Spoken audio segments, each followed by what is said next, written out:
구약성경 창세기 42장 26절에서 38절까지의 말씀입니다. 창세기 42장 26에서 38절까지의 말씀 제가 읽습니다. 형제들은 나귀의 곡식을 싣고 그곳을 떠났습니다. 그들 가운데 하나가 여관에서 나귀에게 먹이를 주려고 자루를 열었다가 자루 아귀에 자기 돈이 그대로 들어있는 것을 발견했습니다. 그가 자기 형제들에게 말했습니다. 내 돈이 도로 돌아왔다. 여기 내 자루 속에 돈이 들어있어. 그러자 그들의 마음이 철렁 내려앉았습니다. 형제들은 놀라서 서로에게 말했습니다. 하나님께서 우리에게 왜 이런 일을 행하셨을까? 형제들은 가나안 땅에 있는 자기들의 아버지 야곱에게 가서 그동안 있었던 일들을 낱낱이 말했습니다. 그 땅을 다스리는 사람이 저희에게 매몰차게 말하면서 저희를 그 땅을 엿보러 온 정탐꾼 취급했습니다. 그래서 저희가 그에게 말하기를 저희는 정직한 사람들이지 정탐꾼들이 아닙니다. 저희는 12형제로서 한 아버지의 아들들입니다. 하나는 없어졌고 막내는 지금 저희 아버지와 함께 가나안 땅에 있습니다. 라고 했습니다. 그러자 그 땅을 다스리는 사람이 저희에게 말했습니다. 너희가 이렇게 하면 정직한 사람들인지 내가 알아볼 수 있을 것이다. 너희 형제들 가운데 하나를 나와 함께 여기에 남겨두고 나머지는 흉년으로 인해 굶고 있는 너희 집안 식구들을 위해 곡식을 갖고 돌아가라. 그리고 너희 막내를 내게 데려오면 너희가 정탐꾼들이 아니라 정직한 사람인 것을 내가 알게 될 것이다. 그러면 내가 너희 형제를 다시 내줄 것이며 너희는 이 땅에서 자유롭게 다닐 수 있을 것이다. 라고 말입니다. 형제들이 각자 자기 자루를 비우려고 보니 모든 자루마다 돈꾸러미가 도로 들어 있었습니다. 그 돈꾸러미들을 보고 그들과 그들의 아버지가 겁에 질렸습니다. 아버지 야곱이 그들에게 말했습니다. 너희가 내 자식들을 빼앗아 가는구나. 요셉이 없어지더니 시므온도 없어지고 이제는 베냐민마저 데려가려 하는구나. 너희 모두가 나를 괴롭히는구나. 르우벤이 아버지에게 말했습니다. 만약 제가 베냐민을 다시 아버지께로 데려오지 못한다면 제 아들 둘을 죽이셔도 좋습니다. 베냐민을 제 손에 맡기십시오. 제가 그를 도로 데려오겠습니다.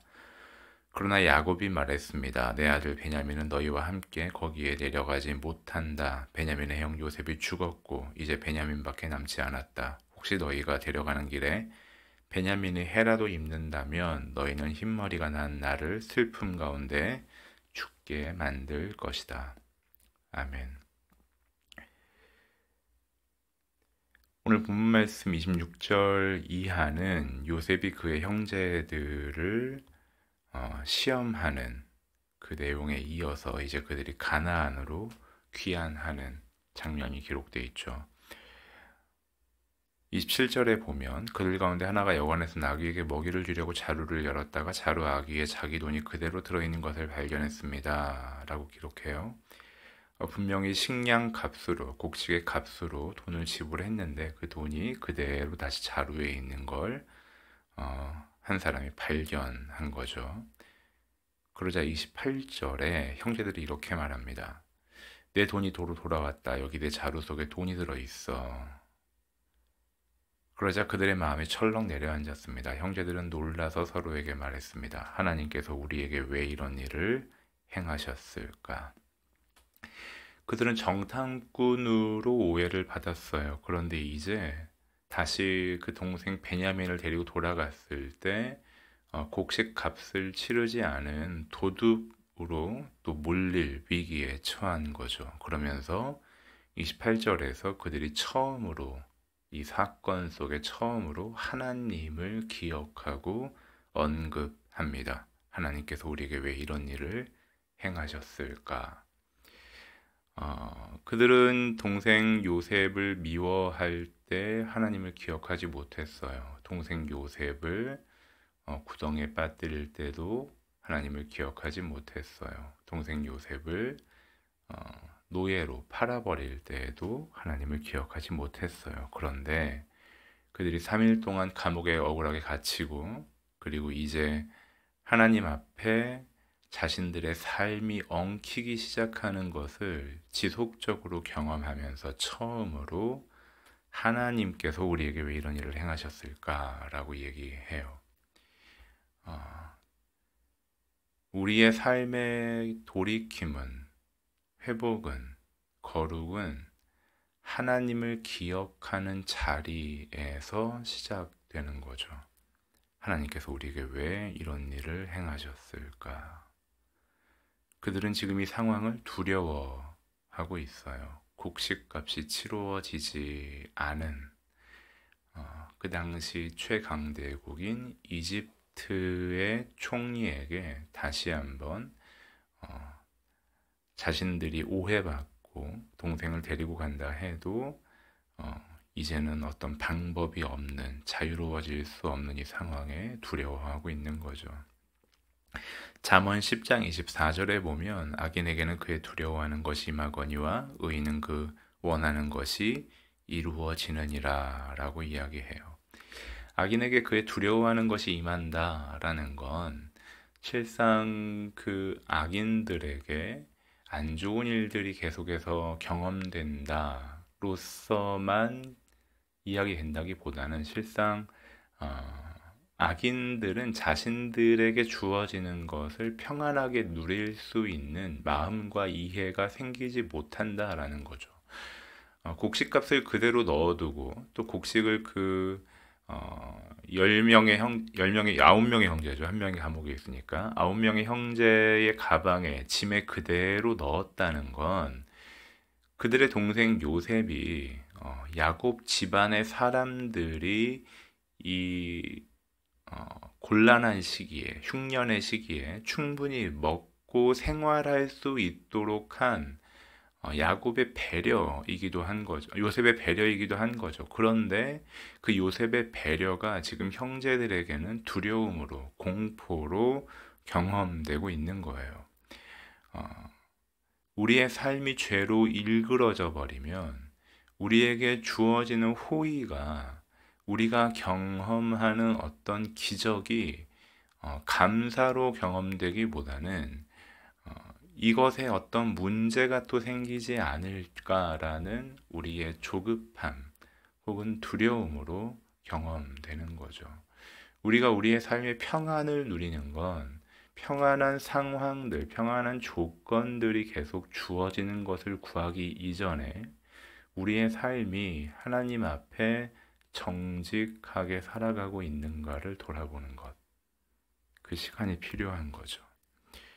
형제들이 처음으로 하나님께서 우리에게 왜 이런 일을 행하셨을까라고 말하는 것처럼 오늘 우리에게 가장 큰 복이 있다면 하나님께서 나의 삶을 지켜보고 계시며 그분은 나의 아버지이시며 그분이 나에게 선한 마음을 가지고 계신다라는 기억이 우리에게 회복되는 거죠.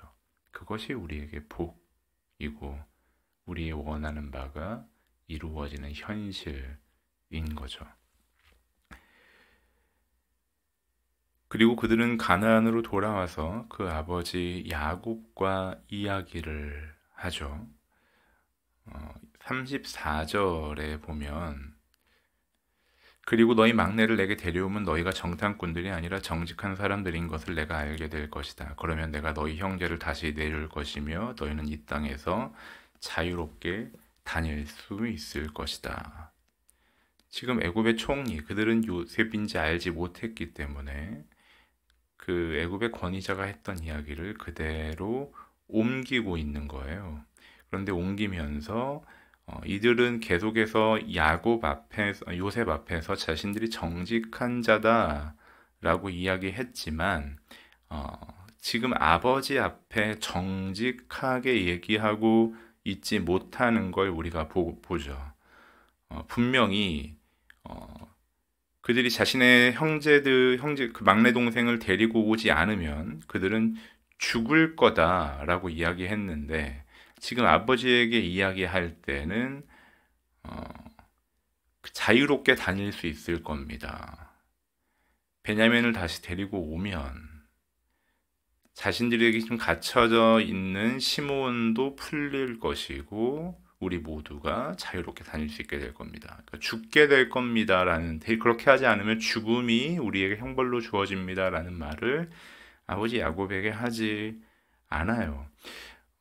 물론 그 늙은 아버지를 걱정시키지 않으려는 형제들의 선택이겠죠. 그러나 이들의 말이 계속해서 무엇인가를 숨기거나 무엇인가를 과장하고 있는 걸 우리는 보게 되죠. 우리의 말이 과장되거나 숨기는 일이 나타나는 것은 실상 우리의 삶에 담겨져야 하는 우리의 인격과 우리의 정직이 담겨져야 하는 시간이 없었을 때 이런 일들이 벌어지죠. 그 말의 문제가 37절에서는 절정에 달합니다. 아버지가 그 베냐민을 내어주려고 하지 않자 37절에서 르우벤이 아버지에게 말했습니다. 만약 제가 베냐민을 다시 아버지께로 데려오지 못한다면 제 아들 둘을 죽이셔도 좋습니다. 베냐민을 제 손에 맡기십시오. 제가 그를 도로 데려오겠습니다. 지금 르우벤이 베냐민을 달라고, 베냐민을 데리고 가게 해달라고, 반드시 데리고 오겠다고 다시, 만약에 그렇게 하지 못한다면 제 아들 둘을 죽이셔도 좋습니다 라고 이야기해요. 죽여도 좋다. 왜 르우벤이 이렇게까지 말을 했어야 했을까요? 창세기 35장 21절과 22절에 보면 이스라엘이 다시 길을 떠나 에델 망대 너머에 장막을 쳤습니다. 이스라엘이 그곳에 살고 있을 때 르우벤이 가서 자기 아버지의 첩 빌하와 동침했는데 이스라엘이 그 사실을 들었습니다. 장자 르우벤이 아버지의 첩과 동침을 했죠. 그리고 아버지가 그걸 알고 있죠. 알게 된 거죠. 그러니까 르우벤은 사실 장남이지만 아버지에게 그렇게 신뢰받을 수 있는 모습이 아닌 거예요. 그러니까 스스로도 알고 있는 거죠. 아버지가 나의 말을 믿지 않을 거다. 나는 아버지에게 신뢰받는 아들이 아니다. 라는 인식이 그의 말을 더 과장되게 하는 거예요. 지나치게 하는 거예요. 자기의 말을 담아낼 수 있는 인격과 시간이 없자 말을 강하게 하는 것 외에는 다른 방법이 없었던 거죠. 그래서 내 아들 둘을 죽여도 좋다라는 이런 극단적인 말을 하는 거예요.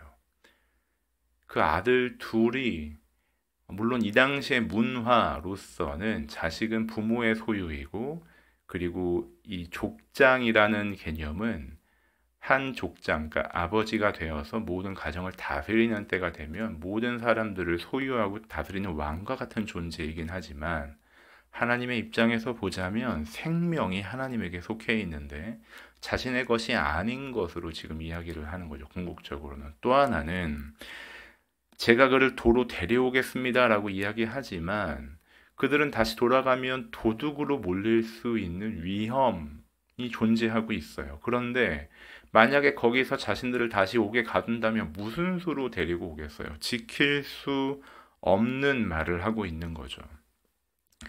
그러니까 르우벤의 입장에서 본다면 이렇게 말하는 건 자기가 신뢰받지 못한다라는 자기 이해, 내 말이 더 강해야 들을 거라는 그런 생각, 섣부른 판단에서 이런 강한 말이 나오는 거예요. 또 한편으로 보자면 르우벤을 포함한 그 형제들은 아버지 야곱이 요셉과 베냐민을 특별히 사랑한다는 걸 알고 있었기 때문에 이렇게 말했을 수도 있어요. 36절에서는 야곱이 베냐민을 주지 않겠다고 이야기하죠. 그리고 38절에 보면 이렇게 얘기해요. 야곱이 말했습니다. 내 아들 베냐민은 너희와 함께 거기에 내려가지 못한다. 베냐민의 형 요셉이 죽었고 이제 베냐민밖에 남지 않았다. 베냐민밖에 남지 않았다. 분명히 지금 아들들이 양식을 가지고 돌아왔어요. 그들이 흉년에 그렇게 고통스러워할 때 온 식솔들이 먹을 수 있는 해결책을 어쨌든 가지고 돌아온 거예요. 그런데 그 아버지 야곱은 이렇게 말하는 거죠. 형 요셉이 죽었고 이제 베냐민밖에 남지 않았다. 그럼 나머지 아들들은 뭐가 되는 거예요? 야곱에게 남아있는 아들로 인지되지 못하고 있는 상황인 거죠. 그런데 이걸 이 그때 야곱의 말이 아니더라도 형제들이 알고 있었던 거예요. 그래서 지금 형제들은, 그리고 르우벤은 이렇게 말할 수밖에 없었던 거죠. 야고보서 3장 6에서 8절 말씀을 보면 혀는 불입니다. 혀는 우리 지체 안에 있는 불의의 세계이며 온몸을 더럽히며 인생의 바퀴를 불사르며 지옥불에 의해 불살라집니다. 모든 종류의 짐승이나 새나 벌레나 바다 생물은 길들여질 수 있어 사람에게 길들여져 왔습니다. 그러나 혀는 아무도 길들일 수 없습니다. 혀는 지칠 줄 모르는 악이요 죽이는 독이 가득한 것입니다. 우리의 혀가 불의의 세계다라고 이야기해요. 지옥불에 의해 불살라질 결과를 파생한다고 이야기해요. 야곱의 이런 말이, 르우벤의 이런 말이 요셉 앞에서 우리들은 정직한 자라고 말하면서 정직하지 않았던 그 형제들의 말, 그 혀가 우리 인간을, 한 인격 전체를 말살시켜 버릴 수 있는 위험한 거다라고 성경은 우리에게 이야기해줘요.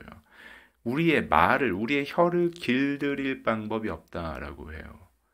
하나님의 은혜를 구하고 그분의 은혜가 우리의 혀를 지키지 않으면 우리는 말에 있어 하나님 앞에 훈련받은 자로, 하나님의 자녀다운 모습으로 살아가지 못한다라고 성경은 이야기해요. 우리의 의지가 우리의 말을 통제할 수 없다라는 거죠. 시편 141편 3절에 봐도 오 여호와여 내 입에 파수꾼을 두시고 내 입술의 문을 지켜주소서. 시편 기자는 자신의 입에 파수꾼을 두시고 내 입술의 문을 지켜달라고 이야기해요. 하나님께서 내 입술을 지켜주시지 않으면 내가 아무리 노력한다 한들, 내가 아무리 힘써 지켜본다 한들 내가 정직하지 않은 말을, 지혜롭지 않은 말을, 덕스럽지 않은 말을 얼마나 많이 흘려내고 있는 존재인지 모릅니다 라는 시편 기자의 인식과 고백인 거예요. 이 르우벤의 말이, 형제들의 말이, 야곱의 말이 지금 자신의 인격을 깨뜨리고 있고 자신 가족들을 고통스럽게 하고 있는 거예요. 중세시대에 우리 기독교 역사 안에 있는 그 수많은 수도회들 중에 베네딕트 수도회라는 수도회가 있어요. 서방의 아버지라는 경칭을 유일하게 가지고 있는 수도회인데 6세기 초반에 생긴 수도회인데 베네딕트 수도회의 수도 규칙서는 그 어떤 수도 규칙서보다도 마치 정경처럼 여겨지는 글이에요. 베네딕트 수도회의 특징이 역사학자들의, 또 기독교 역사학자들의 평가에 의하면 인간에 대한 깊은 깨달음, 비판적으로 숙고된 체험, 여기서 귀착되는 적절한 균형, 동시대적 적응력을 바탕으로 삼아 만들어졌다라고 이야기하거든요. 그런데 베네딕트 수도 규칙서에서 침묵을 이렇게 이야기해요. 인간이 말없이 교제할 수 있는 영성을 잃어버린 때부터 불행히도 언어는 삶의 가장 중요한 수단으로 자리 잡게 되었다. 인간이 말없이 교제할 수 있는 영성을 잃어버렸기 때문에 불행하게도 언어가 삶의 가장 중요한 수단으로 자리 잡았다. 언어가 삶의 수단으로 자리 잡은 현실을 베네딕트 수도 규칙서에서는 뭐라고 말하냐면 불행하다라고 이야기해요. 우리의 말이 우리 삶의 수단이 된 것이 불행하다. 왜냐하면 우리의 혀를 제어할 방법이 없기 때문에, 우리가 어제 한 날을 살면서 우리가 했던 말에 어떤 숨어있는 의도가 있었는지를 우리가 기억해 본다면 우리의 하루하루가 얼마나 부끄러워지는지 몰라요. 우리는 어떤 현상을 이야기할 때, 어떤 감정을 이야기할 때, 어떤 사실을 전달한다라고 말할 때 많은 경우에 우리의 의도를 숨기거나 과장하죠. 그것이 무엇을 야기하냐 하면 관계를 깨뜨려 버리는 거예요. 인간이 영적 존재이거든요. 어느 정도의 시간이 지나면 상대방이 왜 저 말을 지금 하고 있는지 간파해요, 대부분은. 자신 스스로가 몰라요. 내가 이렇게 말을 하면 상대방이 속을 거다라고 생각해요. 그런데 너무나 불행하게도 우리는 말없이 교제하는 영성을 잃어버렸기 때문에 이 말로써 삶의 수단을 삼아버리는 거죠. 말없이 교제한다는 건 무엇이냐 하면 우리의 표정이, 우리의 행동 하나가, 우리의 분위기가 우리의 시간에 담겨 저 사람의 인격은, 저 사람의 선택은 일정한 시간 동안 이렇게 반복되었기 때문에 하나님 앞에 저 사람은 어떤 존재이고 지금 나에게 말하는 저 사람은 이러한 뜻으로, 이러한 마음으로 나에게 행동하고 이런 표정을 짓고 있다 라는 것을 우리가 잃어버렸기 때문에, 그걸 담아내지 못하고 있기 때문에 우리의 말에 진실과 겸손과 사랑이 사라져버렸기 때문에 우리는 그 진실과 겸손과 사랑을 말로 포장해서 전달할 수밖에 없는 불행한 시대를 살고 있는 거죠. 이건 비단 우리와 타인 간의, 인간과 인간 간의 관계에서뿐만 아니라 모든 기독교인들이 기도가 무엇이냐라고 물었을 때 하나님과의 대화입니다 라는 이런 정확한 답을 이야기하면서도 하나님 앞에 침묵으로 머무르는 것에는 너무나 낯선 우리의 현실을 우리가 경험하고 있죠. 왜냐하면 하나님과 말없이 교제하는 방법을 잃어버렸기 때문이에요. 그 현실이 오늘 우리에게 마치 요셉의 형제들처럼, 르우벤처럼, 야곱처럼 말을 반복하게 되는 이 불행한 현실을 살게 하고 있는 거예요. 오늘 우리 하루의 삶이 하나님 앞에, 우리의 이웃들 앞에 말없이 교제할 수 있는 영성이 회복되는 한 날이 되었으면 좋겠습니다. 우리가 말로 무엇을 뱉어낸다 이전에 우리의 반복되는 행동이, 우리의 진심이, 우리의 겸손과 우리의 사랑이 말 없이도 우리의 삶으로 배어나는 맑은 시냇물처럼 흘러가는 그런 말없이 교제하는 영성이 우리 인간과의 관계에서, 하나님과의 기도에서 회복되기 시작한다면 우리의 굴절된 마음이 우리의 왜곡된 말로 계속해서 서로를 엉키고 힘들게 하는 현실을 멈추게 하지 않겠습니까?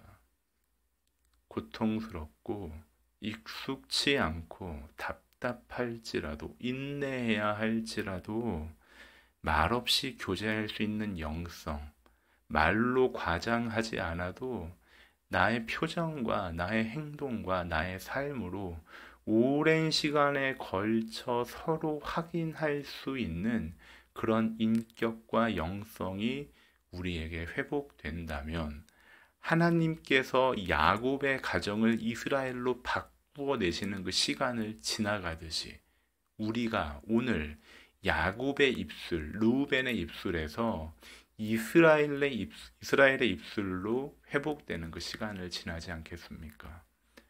하나님께서 오늘 우리의 입술을, 오늘 우리의 인격을 연단하실 때 우리가 하나님의 그 연단을 인내하면서 하나님의 자녀답게 하나님과 그리고 우리의 이웃들과 말없이 교제하는 영성을 담아가는 이 한날 되시기를 주님의 이름으로 축복합니다. 함께 기도하겠습니다. 먼저는 우리의 입술에서 우리의 의도를 숨기는 말들이 제해지게 해달라고 기도했으면 합니다.